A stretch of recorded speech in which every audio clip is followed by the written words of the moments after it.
All right. Thanks, everybody, for joining. This is another special treat for me. My oldest daughter, my firstborn, Miss Tara, is asked me to react to Craig Morgan and Jelly Roll singing "Almost Home." She'd sent me a link initially, and then right after that, sent me another link. Said this is the better version. So this is a reaction for my daughter. Thank you, everybody, for showing up and spending your time here. It means a lot. So, without further delay, let's get into the intro and go right into the reaction. So, here we go, y'all.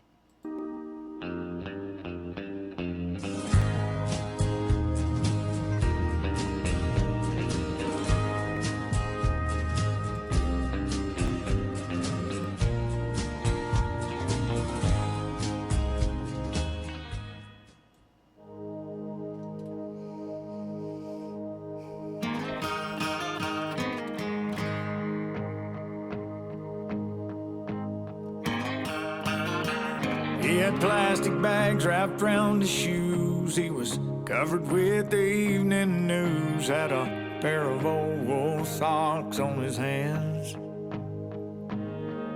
Bank sign was flashing 5 below. It was freezing rain and spitting snow.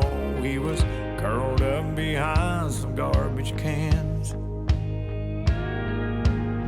I was afraid that he was dead. I gave him a gentle shake. When he opened up his eyes, I said, "Old man, are you okay?" What'd he say, Jelly? I just climbed out of a cottonwood tree, and I was running from some honeybee, drip drying in the summer breeze. After jumping into Calico Creek, I was walking down an old dirt road, past a field of hay that had just been mowed. Man, I wish you just left me alone, 'cause I was almost home.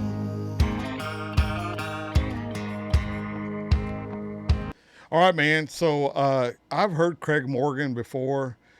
His son, he wrote a song about his son after his son was killed in a boating accident a few years back.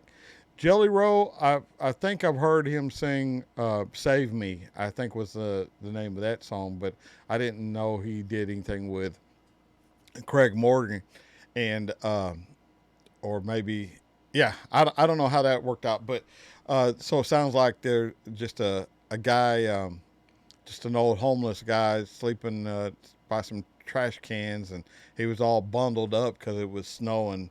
Um, I guess it was said 5 below. What would that be in Celsius? Holy cow, that would be 20 -20 Celsius. So it was pretty damn cold, and I like these guys' voices together, man. Then he said, "I was just coming round the barn, about the time you grabbed my arm, when I heard Mama holler, 'Son, hurry up.' I was close enough for my old nose to smell fresh cobbler on the stove, and I saw Daddy loading up the truck. Cane poles on the tailgate, bobbers blowing in the wind. Since July of '55, that's as close as I've been. Yeah, I just climbed out of a cottonwood tree. I was running from some honeybees, drip drying in the summer breeze. After jumping into Calico Creek, I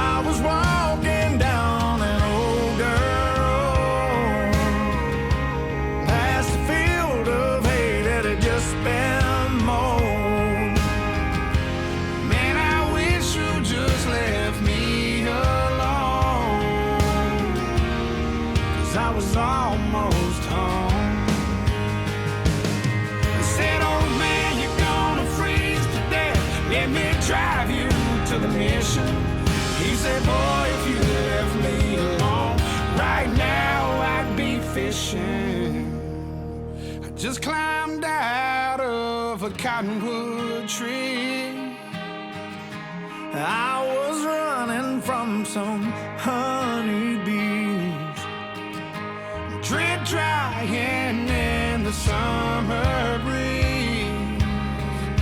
After jumping into Calico Creek, I was walking down an old dirt road, past a field of hay that had just been mowed. Man, I wish you just left me alone, 'cause I was almost home. I was almost home. Man, I wish you just left me alone, 'cause I was almost home.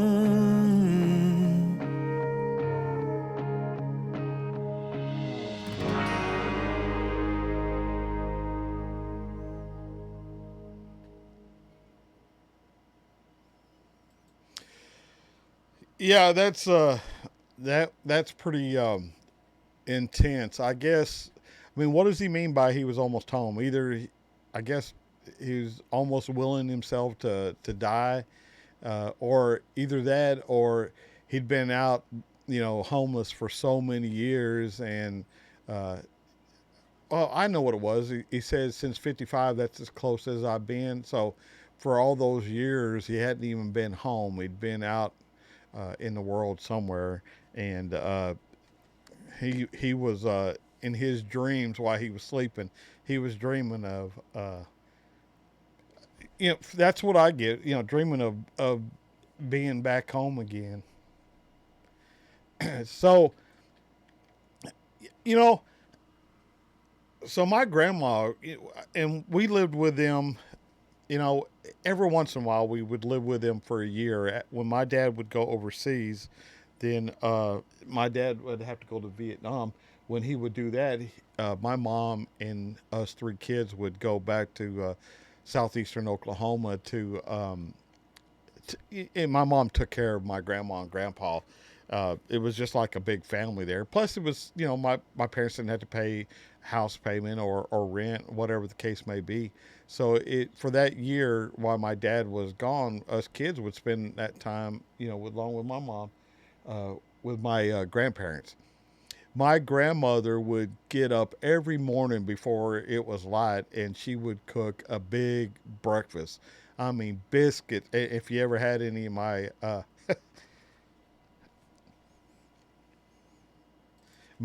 grandmother's biscuits, you would die, man. I don't know how she made them, but they were the best thing, and it smelled that whole house up, with this sausage and the coffee and these biscuits and the gravy. And she did this every single morning, and my grandfather would eat. And he would make sorghum, with his butter and some kind of I think it was sorghum, but he would mix that in butter and just stir it up, and he would put that on a piece of bread after he was done, and that was his I guess treat for after breakfast.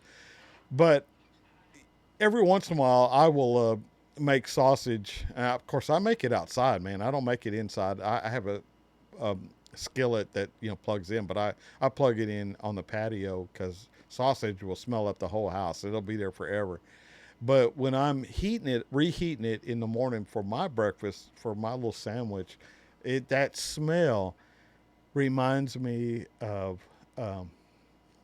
those days with my grandparents, because it just takes you back. Like a song will, so will smells. At least it does for me. So I could see what this guy was talking about when he was dreaming. He was dreaming about all those things in his life. So. Yeah, he didn't want to stop and go to the shelter, man, because he wanted to get back into his sleep and go back home. Thanks, Bugs. Everybody, I call her Bugs because ever since before she could crawl, I used to call her Boogie because she tried to crawl but she couldn't. But she would do everything but move. so, uh, I it that we shortened Boogie to Bugs, and sometimes I call her Boogie too. But now she's up in her 40s and just some, just a ball of sunshine.